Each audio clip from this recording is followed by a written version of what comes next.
Last year in America, a devotee asked me about how to overcome what he perceived as his impersonalism in his personal dealings. And on the same day, a devotee asked me about what he perceived as his egoism. And I replied on that day, but I thought about it some more, and after quite some time, I'm going to expound on these topics about impersonalism and egoism among devotees, which might be seen as hypocritical for me to talk of egoism when I am hardly a paragon of humility, but someone has to talk about things, because if we don't focus on our own faults and try to overcome them, we'll never be able to properly advance as devotees, what to speak of serving Srila Prabhupada's mission by being empowered to help anyone else. We all come to Krishna consciousness as products of a sick society.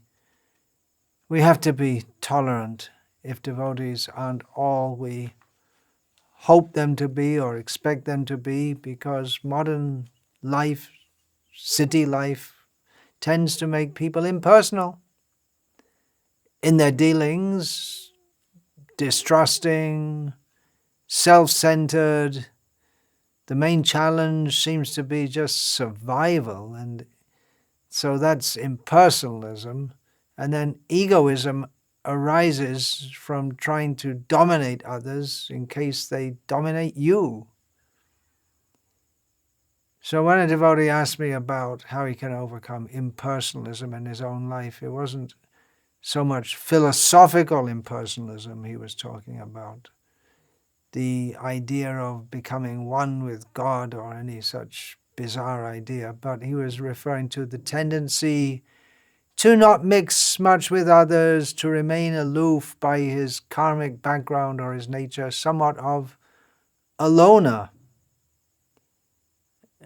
standoffish. It could be seen as standoffish. Can't trust anyone, don't want to get involved very deeply with anyone.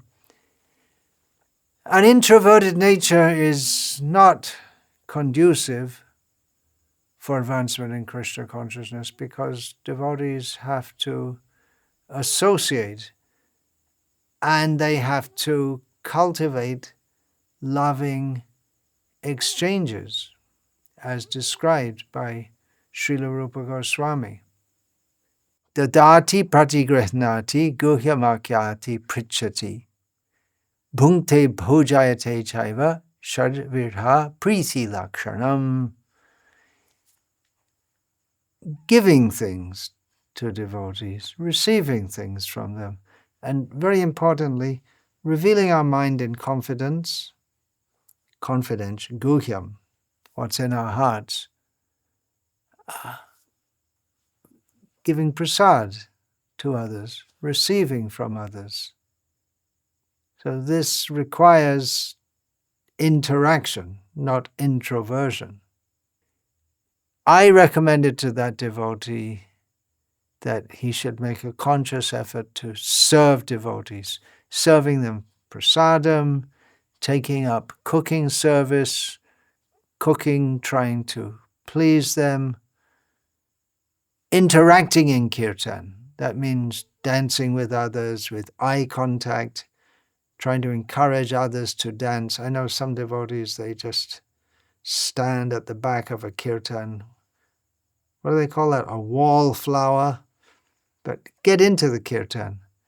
And in general dealings, cultivate the mood of atmopamyena sarvatra samam pashyati sojana sukham vayadi va dukam sayogi paramo mataha. A mood of seeing that, well, I'm suffering, but others are suffering also. If I'm suffering, it means others are suffering also. So we should take an interest in others and be empathetic. It may sound strange, but we have to, if we're not accustomed to, We have to sometimes relax and joke with others. It shouldn't require a conscious effort, but for some it may need to be. It might sound mundane, but if we're not in the habit of doing so, we can smile at others and open up with them.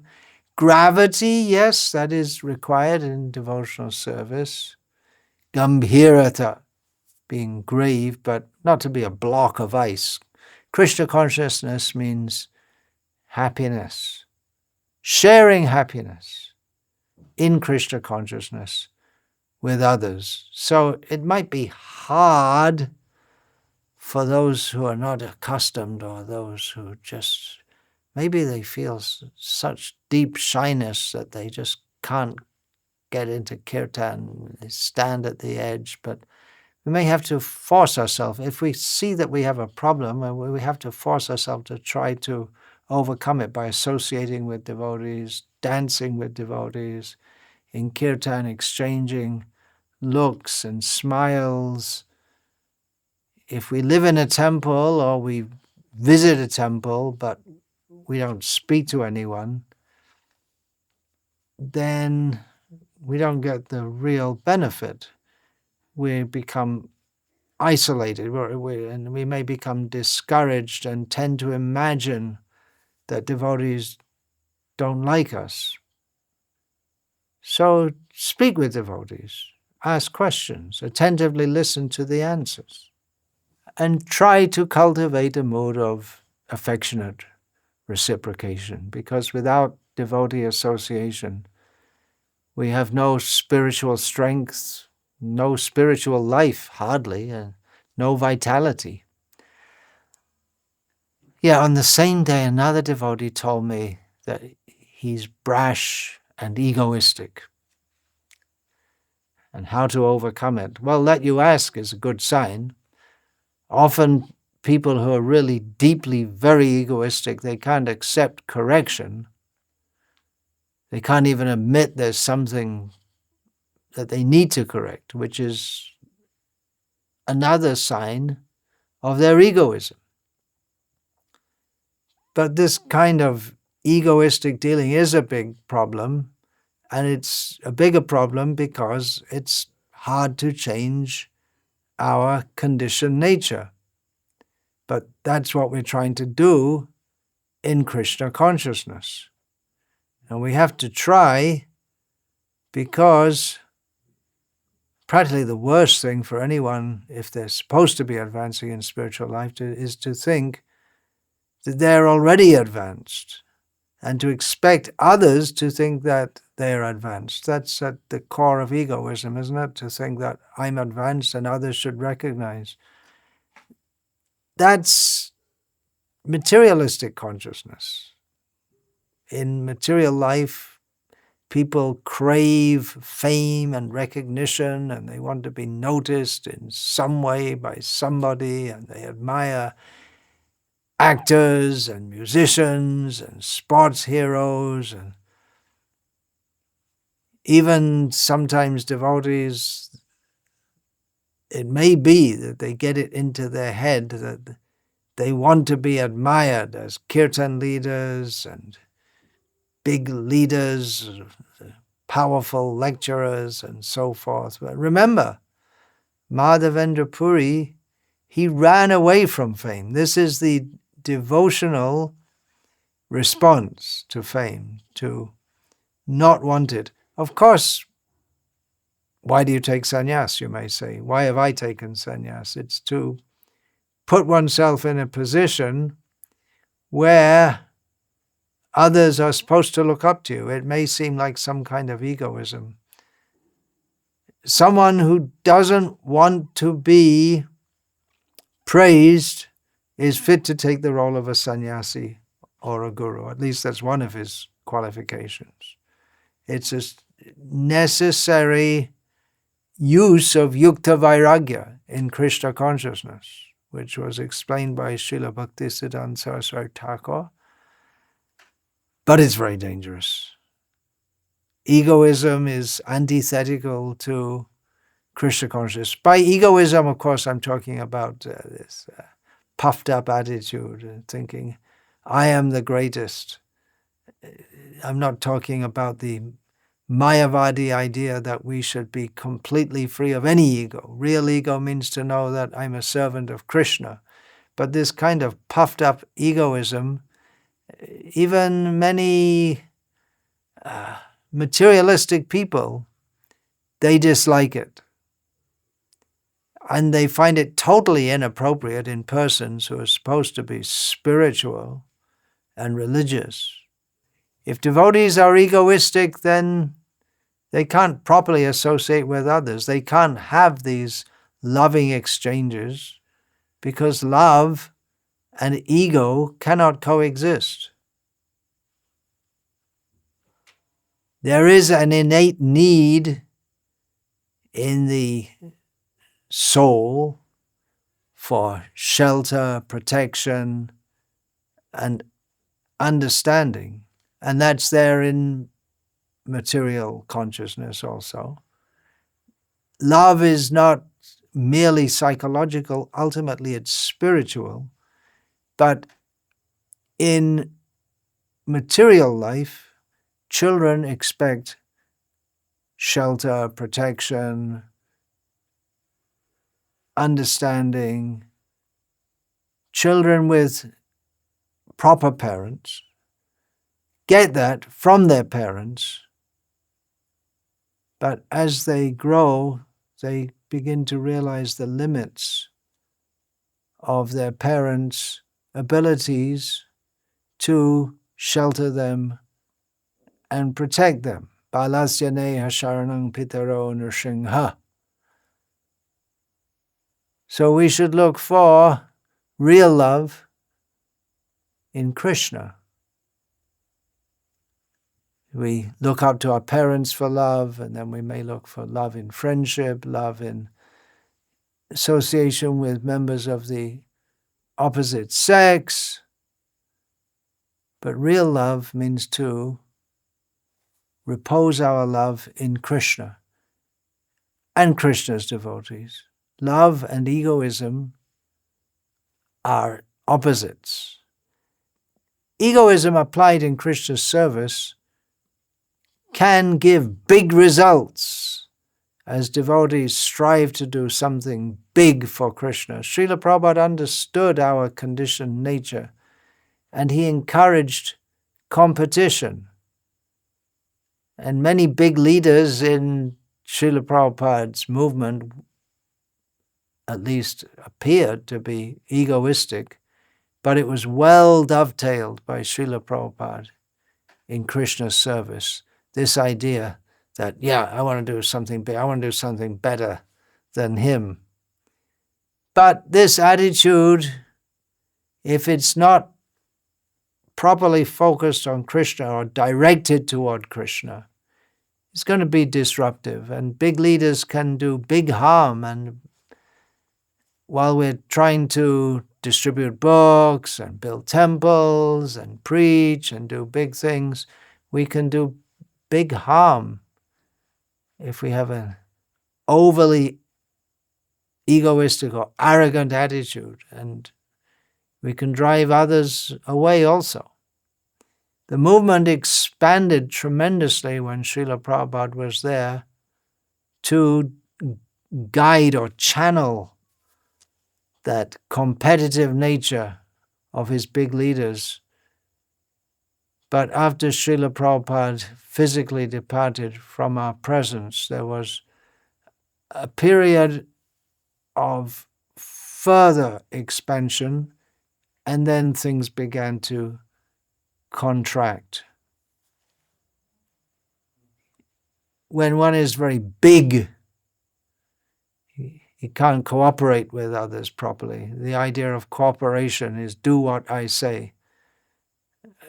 Egoism means you always think my outlook is the best. Don't we all suffer from that? Well, we have to think like that, otherwise we can't act or live in this world. But to try to always impose it on others in all circumstances, that is the prerogative of a guru and an acharya who is properly situated at Krishna's lotus feet in respect to his dealings with his disciples, but it's not in dealings with everyone. There has to be some give and take. Otherwise, if we always insist that our own ideas and perspectives are best and we try to brush aside or trammel others who disagree, then it may be something like demon and devotee in the same body. Because remember what Krishna says in Bhagavad-gita, description of the demons, Dambho, Darpo, Vimanascha, Krodha, Parusham evacha, Agyanam chapi jatasya partha sampadam asurim. That pride, arrogance, conceit, these are symptoms of demons. Speaking harshly, getting angry at others if they don't agree with you. It's all based on ignorance. What's going on? Demon and devotee in the same body? Well, a kind of egoism or impersonalism is dealing with devotees unnecessarily, roughly, not caring if they get discouraged in their devotional service, putting others down directly or subtly. There is room, of course, and it's required for those who are in a position of guiding others to correct and criticize them, to chastise others out of concern, but we can also chastise others out of egoism, or it can be mixed. Those who are on the receiving end of chastisement, if they themselves are sincere, will come to understand whether that chastisement is principally motivated by concern or by egoism. So we should think before we speak and train ourselves in what Krishna speaks in Bhagavad-gita, anudvega karang vakya, speaking in a way that is not meant to give discomfort to others. Giving discomfort to others by speaking just for the sake of discomforting them is egoistic. Big ego means we didn't really catch what Krishna consciousness is all about. We might be a big leader, we might be able to explain the philosophy well, might even be able to distribute many books, but if we're missing the essential point, trinadapi suni chena, if we take pleasure in thinking, I'm big, let others see how big I am, then we're like an ass. Proud and stupid, egoistic. Romaharshan Sutta was elevated to the position of a guru due to his qualifications, but then he became egoistic and all his qualifications counted for nothing. Admittedly, or understandably, it can be hard for those who are big achievers, big collectors, big this, big that, not to be egoistic. We are conditioned souls after all. We're trying to be Krishna conscious, not that we're automatically Krishna conscious. So, okay, it's understandable, but still, it's dangerous for our spiritual life. Big collectors, often egoistic, thinking, I'm bringing the money, and that gives them the right to dictate to others, to mistreat them.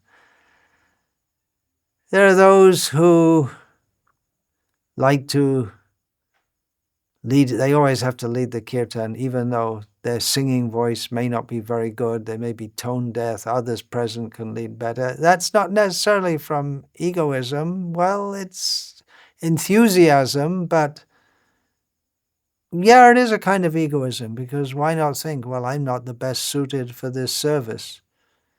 Some in a class or in a kirtan always have to be at the front, even if they come in later than others.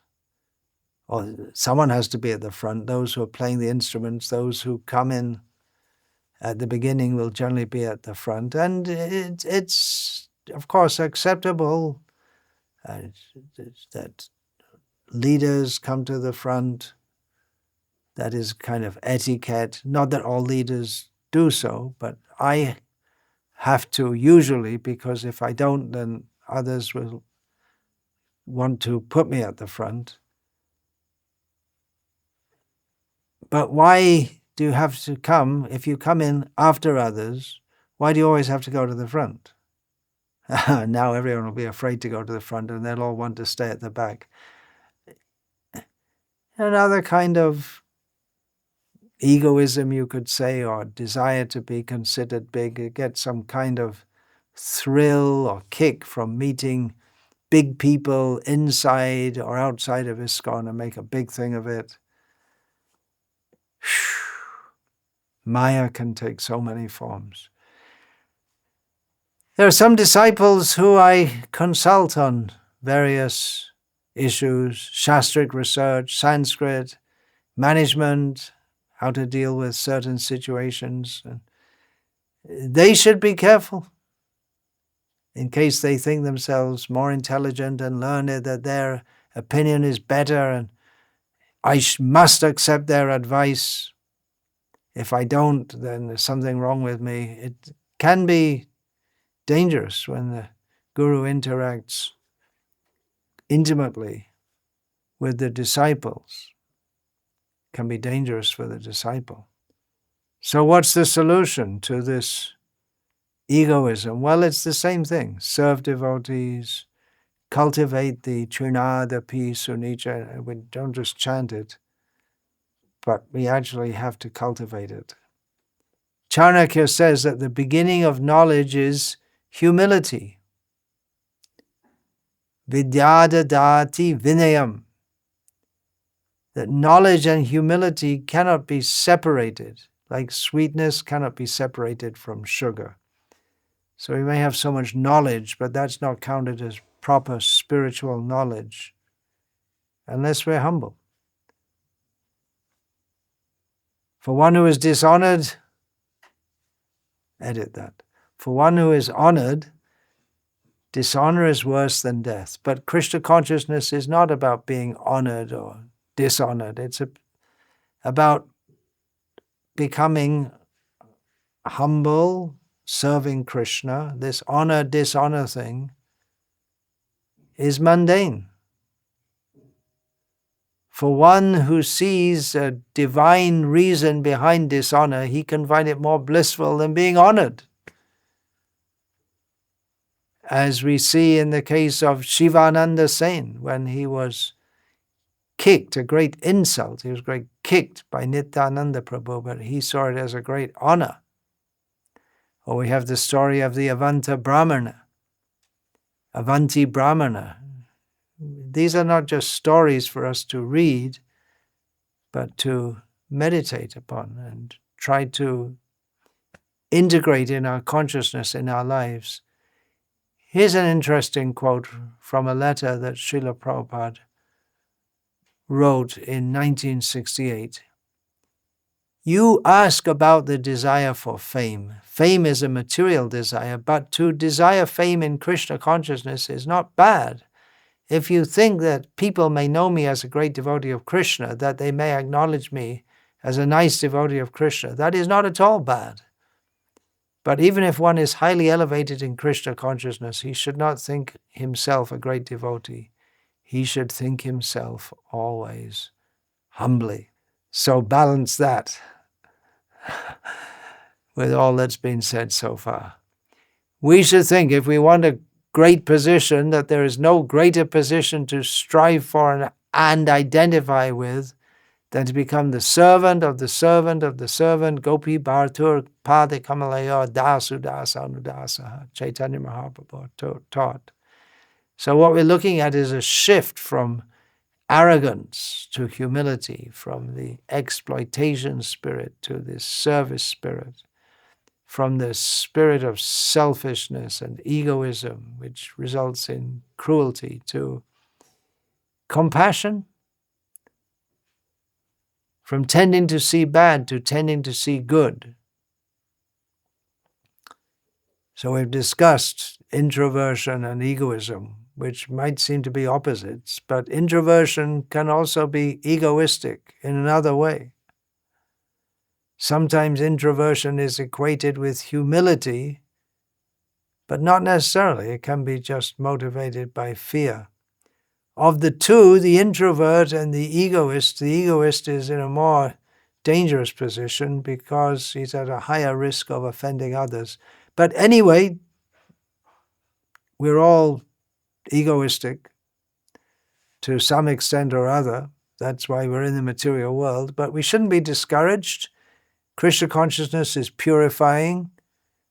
Recognizing and admitting a problem is a big step towards solving it, but we have work to do. We all have our prarabdha karma.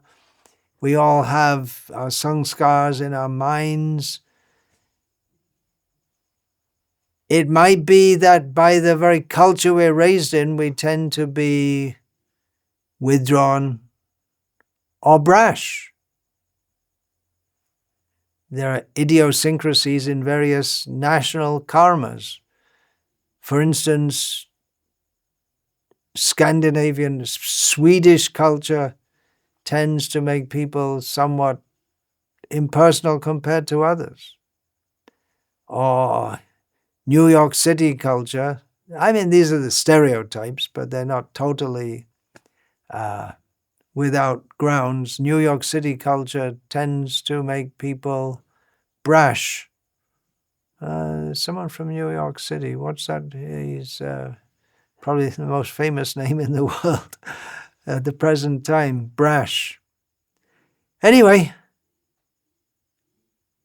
we have to go on. Don't be discouraged. Impersonal behavior and impersonal philosophy, they're not entirely disconnected, but we see that some impersonalists by philosophy can, in their behavior, be warm and friendly.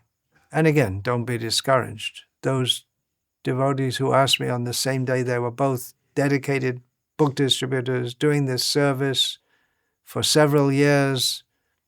Their compassion in doing so, in reaching to the fallen and really fallen souls of the West, will surely endear them to Krishna. Hare Krishna, I request all the devotees to bless me to overcome my faults of impersonalism in dealings, brashness and egoism in dealings. Vancha kalpatarubhyascha kripa sindhubhya eva cha patitanam pavanebhyo Vaishnavebhyo namo namaha.